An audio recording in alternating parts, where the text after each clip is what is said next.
On pense souvent tout savoir sur le phishing, n'est-ce pas? Eh bien, oubliez l'image du hacker dans sa cave entouré d'écrans. La véritable attaque, elle ne vise pas votre ordinateur, mais votre cerveau.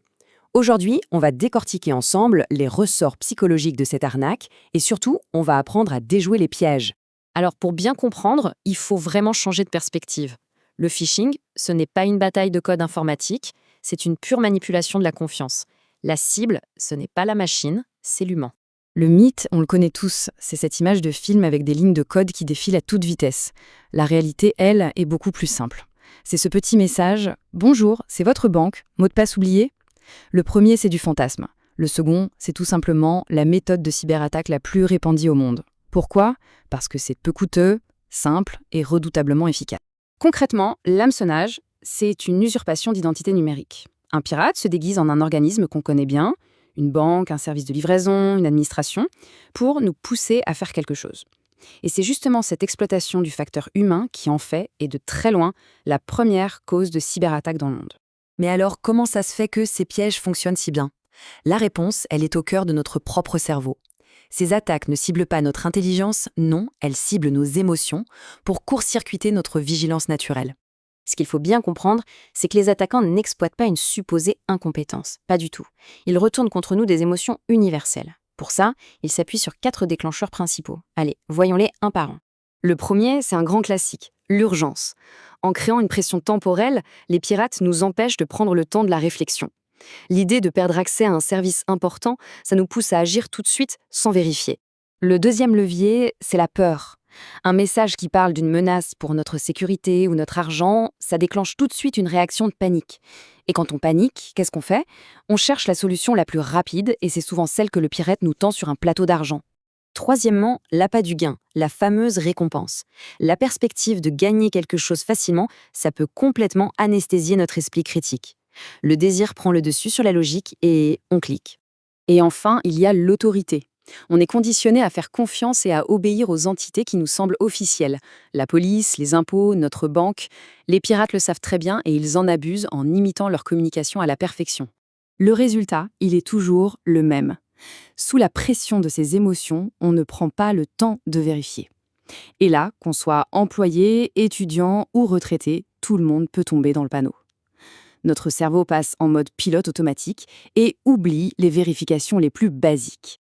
Bon, maintenant qu'on a vu la psychologie derrière tout ça, passons à la pratique. On va décortiquer ensemble l'anatomie de ces pièges pour apprendre à mieux les repérer dans nos boîtes mail et nos messages. Alors voilà, le cas d'école par excellence, le faux email de la banque. Observez bien les détails. On a une signature vague, un ton très alarmiste pour créer un stress artificiel, un délai hyper court de 24 heures pour forcer la décision, et bien sûr le fameux bouton qui cache un lien frauduleux vers une copie parfaite du site. Maintenant, passons au smishing. C'est le phishing par SMS. C'est terriblement efficace. Pourquoi? Le format est court, donc il y a moins d'indices, on attend souvent des colis, donc le message a l'air crédible. Et il suffit d'un simple clic. Les risques sont énormes. Vol de données, installation de logiciels malveillants, les indices à repérer ici, le numéro inconnu et le lien raccourci qui masque la vraie destination. Et là, on est dans l'art de la contrefaçon visuelle. Le faux site a le bon logo, les bonnes couleurs, tout y est. La seule vérité, elle se trouve dans la barre d'adresse. Regardez la différence, elle est parfois très subtile.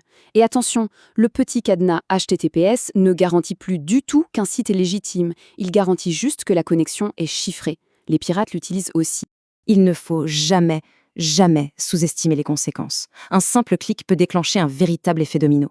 L'erreur de départ mène au vol d'identifiant, qui peut mener à une usurpation d'identité et au vol de toutes ses économies au niveau personnel, ou alors à la mise en danger de toute une entreprise au niveau professionnel. Un hameçonnage, ce n'est jamais anodin. Bon, comprendre la menace, c'est la première étape et c'est crucial. Maintenant, il faut s'armer pour la contrer. Voici une petite checklist, simple et super efficace, pour devenir un vrai détective du numérique. La question est simple.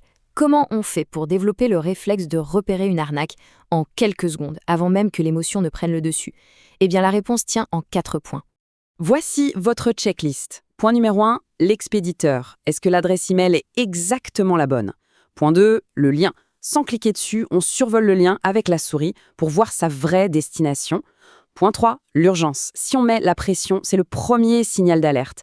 Et enfin, point 4, le contenu. La moindre faute d'orthographe ou une demande de mot de passe, ça doit déclencher l'alarme immédiatement. Et s'il n'y a qu'une seule chose à retenir, une règle d'or absolue, c'est celle-ci. Aucun organisme sérieux, que ce soit une banque, les impôts ou un service en ligne, ne demandera jamais d'informations sensibles par message. Jamais. C'est aussi simple que ça. La checklist, c'est un excellent outil de réaction.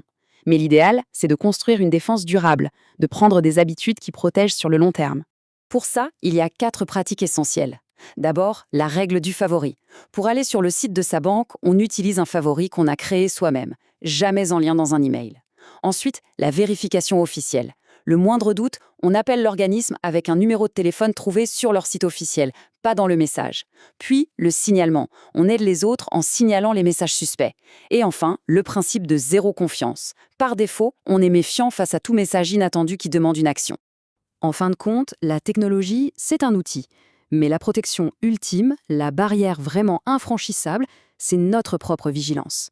Le phishing, c'est un jeu de manipulation humaine. Et si un simple message peut avoir des conséquences désastreuses, un simple moment de lucidité de notre part peut absolument tout arrêter. Alors la prochaine fois qu'un message inattendu arrive, souvenez-vous de ces 3 mots. Vigilance, patience et vérification. C'est le meilleur bouclier qui soit. Parce que dans ce jeu de dupes numériques, la meilleure défense, ce n'est pas un antivirus, mais un scepticisme éclairé. La vraie question n'est plus de savoir si l'ordinateur est à jour, mais si notre esprit critique, lui, l'est aussi.